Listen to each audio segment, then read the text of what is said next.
But so like I want to get back to this relationship thing too, though. Yeah, we started talking about hot sauce. I know. The relationship piece of this is very important. And I look at you. We have an excellent relationship. You're my best friend. Love you. We have an excellent talking relationship. You have good taste. Just so a couple of weeks ago, I don't want to get too deep in this, but I do want to touch on this. Sure. Okay. This should be good. The Prince Harry interview on Oprah. Okay. So you and I are around the two princes' age. So we didn't grow up with them, obviously. I mean, we didn't grow up with them, obviously. But they would have been so lucky to have thrown up with us. But if they could only have been so blessed. Yeah. But I always felt like I watched them come up, and we were kind of very similar ages. They're close in age as we are, two boys, and we just kind of grew up kind of in the same world. Yeah. And Harry not in the same world, in the same era. Same era. That's what I meant. Yeah, same era. Yeah. And Harry goes off and becomes an Apache pilot, and I'm an Apache pilot. I'm like, like, this is cool, and they're princes, and he's an Apache pilot. He has an older brother, and I bet they get along really well. And when they talk, they have, like a relationship like we have. And as I watched that interview or a piece of it, I couldn't watch the whole thing. I thought to myself, damn, it feels good to have a good brother like you. Because as I watched Harry, he just shanghaied his brother, throw his entire family under the bus. Look, I don't want to get into details of it, but I watched that and I was like, but there's family business that shouldn't be aired with. I think Oprah is the top 3 most famous people on planet Earth. Yes. So it's like incredible. It's like Barack Obama, it's Donald Trump, Jordan, and Oprah. Yeah. I mean, those are the most famous people on planet. And there's others as well. Yeah. But you literally just went on national television and aired your family's dirty laundry. How crazy is that 3 of the 4 people that you had mentioned would be part of the 13% minority in the United States as the most famous people in the world, right? And this isn't new. Michael Jackson was one of the most famous people in the world too when he was alive too. Like, isn't that crazy? I didn't think about that like that. See, we don't think like that. Yeah, isn't that nuts? I would have never. LeBron James is one of the most famous people in the world right now. Huh. And we are the minority. Isn't that crazy? Wow. They did that on purpose. Yeah. Good call. Thank you. Yeah. But I thought about, when I think about the relationship that we have, I thought to myself as I watched that, and like I said, what came out of it, I don't want to get into the details of that. I just remember thinking, I was watching and I was like, if I were his brother right now, I would get Rogaine. Yeah, they're both hurting up top. Understatement. If I was the oldest brother if I were watching you, and by the way, we aren't like we aren't perfect people. Like, no family is perfect. No. So what if I took all of our family's faults, called up Oprah, and said, "Yo, put him in a blender, and then just poured out that smoothie." Yeah. What are you doing? Well, and then there's the idea of this too, where, and once again, there's a real interesting American perspective that comes out of this, and having the privilege of growing up black in America, there are certain things that I've always known.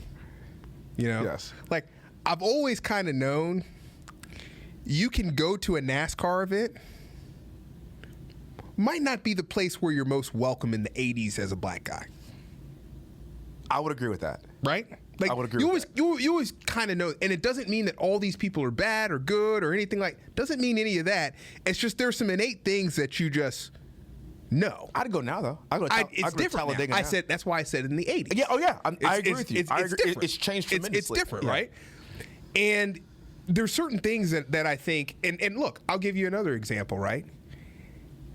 If I'm at Fenway, I'm not going to be coming in there with my Yankees gear on and stuff like that and expecting somebody not to throw a hot dog at me. Oh, why not? I might do it, They don't. Then there's not Yankees fans in Fenway. Not a whole lot of them. I mean, really? It's a great point, though. Yeah. Of course. Like, what do you like? You would expect it. Now in this, I wouldn't go to a Charlie Murphy show wearing a seersucker suit without expecting him to call me out, right? Right.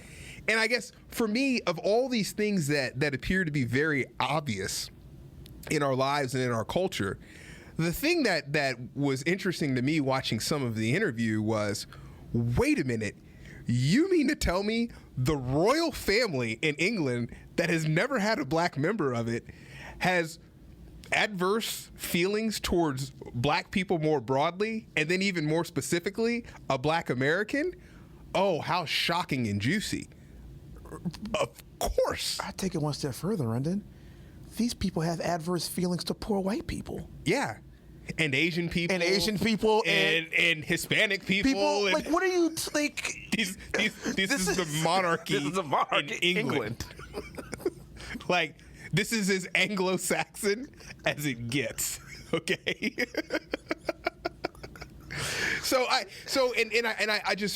In many ways, to your point, because beyond anything that came out, like, terrible, whenever racism is revealed in any way, it's awful. And it's terrible for us to see and for us to be reminded of negative legacies, yes. A relationship amongst brothers, to watch that, to your point, that was rough to watch, man. Because I would hope, once again, before I'm having, if we ever have some mega falling out. This is behind closed doors conversation. Yeah, I'm not going to do that to the family publicly. It's not even like I wouldn't do that to you. To you as a person, and so I'm lumping them all together because he just threw a nuclear bomb on everybody in his family. Yeah. That, quite frankly, wasn't necessary in my opinion. Yeah. That's not the world's business. Yeah. And there are ways to handle situations through the relationships that we are talking about. Absolutely. And then there's also this piece of privilege that's wrapped up in all of this. And first of all, I have a lot of respect for Harry because he did serve in the military, yes. right? And he didn't have to do that. He didn't. No. And they had to pull him away from combat, yes. kicking and screaming. I have a lot of respect for that guy. Yes. And I hope he and his wife are extremely happy in the United States. Like, I'm happy that he has good taste in an American woman. Great. One thing I will say about this guy, though. I won't go that far. Go ahead. One thing I will say about this guy from a privilege angle, these are the same people that are going to be talking and being cheerleaders about privilege. This is a guy that says, I'm going to step away from the royal family and all of the money that they pay me. And I'm going to do an Oprah interview. And I'm going to get paid on that. And I'm going to do consulting projects that I'm only getting because of my name and because of that royal blood that courses through my veins. Preach. Right? And so we're going to talk about privilege, okay? No, gave the interview at their $14 million house in California with Oprah. Yeah. And we're going to talk about privilege? Is that really where we want to go with this? And then we act like it's so noble for him to give up the princely robes in privilege. We act like it's so noble. And let me tell you, dude. Look, dude. I'm sorry, man. Like once again, all respect to him and who he is, but it is not an unbelievable gut-wrenching decision to say, man, I'm going to go from living in a castle and being a duke or earl or whatever I am, whatever it is, and I'm going to move to America and I'm going to be a multi-millionaire because they're enthralled with who I am and the blood that courses through my veins and the fact that I'm royalty. I'm gonna make that sacrifice. Yeah. That's a stretch for me, bro. Does that really? I mean, is that really what we're glorifying? And then to watch how it was covered on top of it, to me, was like, we're acting like these people are really struggling. Like they're slumming, man. Like they're really struggling. These people are not struggling. like I've seen struggle. Notice I say I've seen struggle. I wouldn't even say I've struggled. No. I mean, I've seen people really struggle. Really struggle. That's not struggle.